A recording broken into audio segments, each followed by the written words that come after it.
Glæsilegt, kærar þakkir. Og þá vindum við okkur aftur út í sal þar sem hann Per með spurningu. Nei, Jókans. Já, góðan daginn eller gott kvöld. Ég heter Per og býr hérna rétt hjá þetta græna stóra hús. Og spurningin snýst það. Ég vil bara aðeins byrja með að segja að þegar við köptum íbúð hérna í búsetahúsinu, þá var skipulagið að byggja 4 held ég blokk, aðskilin blokk og miklu rýmri svona í kring. Og það átti að vera som sagt þjónustu, starfsemi, kaffihús og eitthvað svoleiðis. En þetta kom okkur mjög óvart og þegar skipulagsbreytingar voru gerðar eftir það við hefum flutt hingað, það var það mjög dularfullt og bara lengt inn í auglýsing sem enginn sá. Á vísu var ein kona í húsi sem sá það og spurði hvað þetta? Já, þú þarft ekki að hafa neinar áhyggjur, það verður ekki svo hátt. Það bara 2 hæða hús. Það á vísu 2 hæða hús, en þetta innanlega hús. Og þegar við svo vorum í sambandi við borgarfulltrúar í borgarstjórninni og annað, voru margir sem sagði, þetta kom okkur alveg á óvart. Ég hef ekki hugmynd að þetta myndi vera svona. Dóra Björn, Einar var líka að segja það að þetta komi alveg á óvart. Þannig að spurningin hvað getum við gert núna? Hvað ætlið þið að gera varðandi græna gímaldi? Við vil helst sjá að það bara fari. Bara rífa það niður. Það var auðvitað setja upp, það auðvitað að taka það niður líka. En það kannski ekki raunhæft í rauninni. Og það spurningin, hvað hægt að gera? Það vantar að klára göngustígar og umferðisöryggismál. Árskóar, það búin að setja upp skildi að þunga flutningabílar má ekki keyra, en það gerir það samt. Það er 30 km raðtakmarkanir, enginn fylgir því. Þannig að hvað ætlum við að gera? Fyrst og fremst með græna gímalið og svo í umhverfi, göngustígar og annað sem vantar.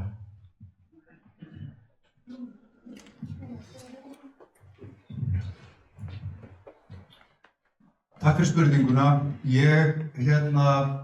Þetta hús einfaldlega það versta sem hefur komið fyrir á þessu kjörtímabili, held ég. Það var mér persónulega mikið áfall að sjá þetta hús rísa. Ég bý í þessu hverfi og það er rétt sem þú segir að ef við kjörnir fulltrúar hefðum vitað að þetta myndi líta svona út, við hefðum bara lagst undir gröfurnar. Það er bara þannig. Gerðum það ekki?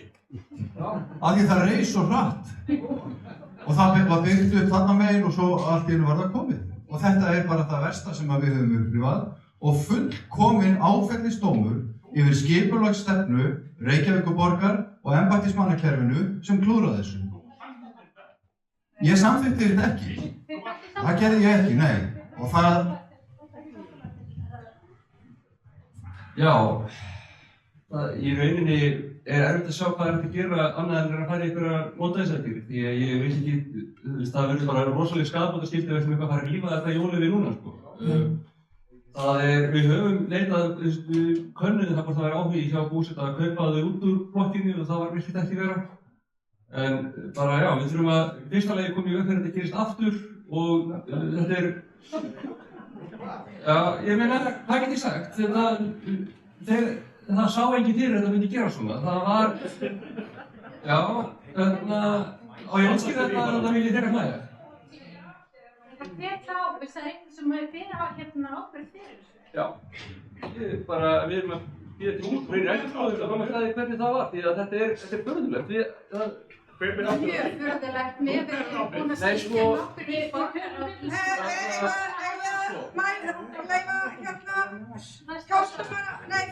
Það var enginn sem ákvaða að þetta ætti að vera svona. Það var aldrei tekið pólitísk ákvörðun að þetta væri geggjað. Nei, alls ekki. Gefum pontunni. Stoppa, þið ræðið saman eftir. Þetta er alveg að þetta getið tekið svona skjálf. Já, þetta græna gímaldi mögulega breyta því verkefni rest. Þetta er rosalega vont að horfa á þetta, en ég ætla ekki að þykjast að ég viti persónulega hvað best að gera og þetta ekki bara spurning einmitt, það örugglega ekkert að rífa þetta niður en það spurning hvort það sé hægt að fara í einhvers konar þrýsting eða pressu eða eitthvað varðandi endurhugsun á yfirtryggingunni en síðan líka bara að reyna að gera gott úr vondum hlut og reyna að bæta umhverfið í kring. Það munar ekki Já, þetta með hreinum ólíkindum að hér rísi bygging að þessari stærðargráðu án þess að borgarstjóri þáverandi og formaður umhverfis- og skipulagsráðs hafi nokkra hugmynd að hvernig húsið myndi líta út eða hvenær það myndi byggjast og hversu hratt. Ég, fyrir hönd Flokk fólksins, við þvóum hendur okkar algjörlega af þessu klúðri og ég get lofað ykkur því að við hefðum verið í borgarstjórn hérna á þeim tíma þegar þetta var kastað á milli ráðhússins og umhverfis- og skipulagsráðs, þá hefðum gripið inn í taumana. Það er alveg á hreinu.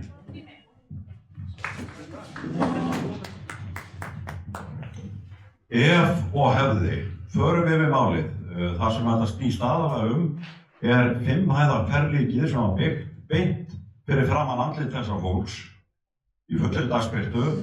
Oddviti Sjálfstæðisflokksins fullyrti í fjölmiðlum strax í kjölfarið. Þetta var afgreitt á bakherbergjum borgarinnar.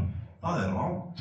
29. júní 2022 samþykkir Hildur Björnsdóttir og Kjartan Magnússon og allir hinnir fulltrúar allra flokka sem eiga sæti í borgarstjórn að senda þetta til auglýsingar þrátt fyrir að fyrirlægju teikningar á þeirri stundu sem sýndu 5 hæða skrímsli ofan á svalinnar í fólkinu.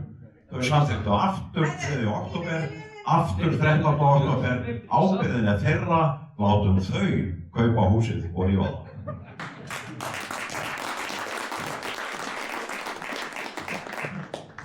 Já, Bragginn, Brákaborg, Græna gímaldið, þetta eru ákveðnir minnisvarðar. Ég held að hjálpa okkur ekkert að fara í eitthvað svona rifrildi það hver nákvæmlega gerir hvað. Þetta blasir við, þetta er stórmyndin. Þetta er það sem við þurfum að taka með okkur í næsta kjörtímabil. Augljóslega er eitthvað að. Ég ætla ekki að þykjast vita nákvæmlega hvað það er, en mig langar að taka þátt í því að gera betur á næsta kjörtímabili. Varðandi þetta sem nú er, þessi staða sem nú er, ég veit það ekki, ég hef heyrt hugmyndir að fá einhverja flotta listamenn til að gera eitthvað á vegginn eða gróðursetja eða annað. Ég bara, já, hugmyndir óskast.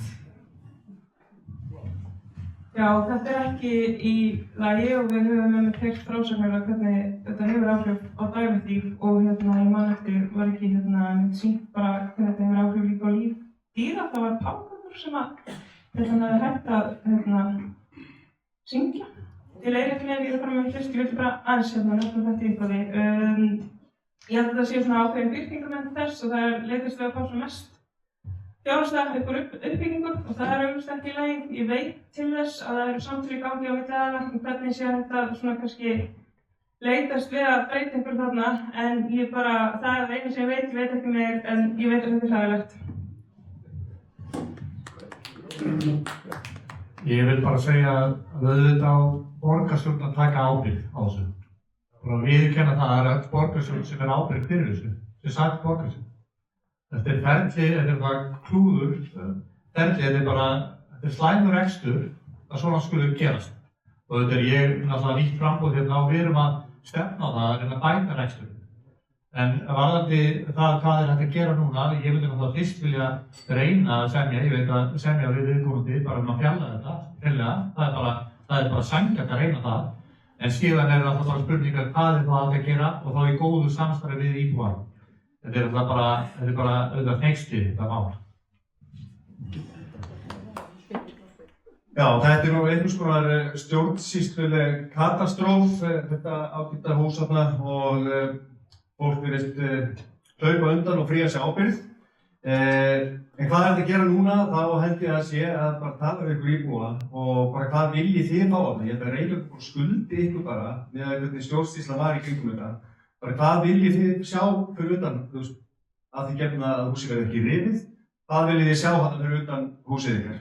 Ég held að við bara skuldum það.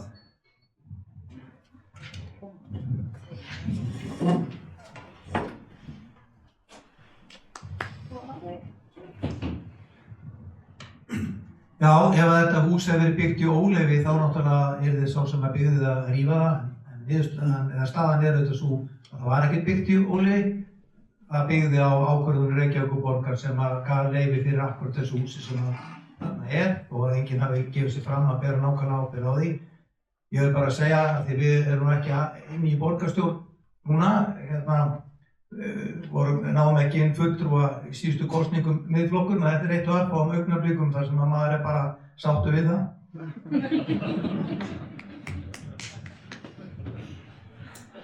Sko, ég verði að viðurkenna það að græna gímaldið er eina ástæðan fyrir ákvað að fara í framboð. En kannski fyrsta sem ég myndi gera, það er að sunnudaginn 10. maí þá ætlum við að halda græna gímaldshlaupið í hverfinu og nota það aðeins fyrir okkur fólki í hverfinu til að skemmta okkur. Svo að því að spurningin var líka umhverfis. Og ég var daginn í yfir við sjálfa mig að þetta er svo langt. Og subbuskapurinn í kringum þetta er ekki í lagi. Og það er eitthvað sem hægt er að gera strax. Varðandi hvað þú getur gert núna úr þessu, þá ef við komumst í meirihluta, þá þarf náttúrulega bara að leysa úr þessum hnút og þetta er ekki í lagi og þetta á aldrei að gerast.